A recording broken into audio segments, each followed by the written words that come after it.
Assalamualaikum jame barotro damang jabiu doa tutika karena salun nabi kunsuna jarok damu masyarakat mulia. Pada adik-adik pramuka BIDI, semoga bisa jadi yang terbaik dalam Jamdai Jambore daerah Binasa. Ini luar biasa.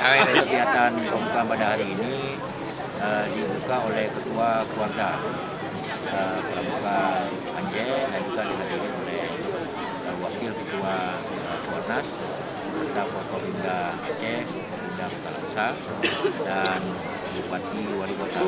Saya himbau juga kepada Bapak Bupati Kota Sigli dan lain sebagainya supaya diperbanyak ya iklan yang bernafas narkoba.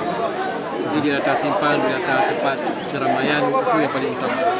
Karena paling tidak sedikit mereka akan lihat, akan menyadari ya betapa bahayanya najis narkoba tersebut. Minimal mereka seperti yang kita katakan tadi amanah dan juga jujur, dan pasti mereka akan melanjutkan estafet pemerintahan dan juga lain sebagainya ke masyarakat. Jadi kita jauhkan daripada narkoba, ya siap amanah dan jujur.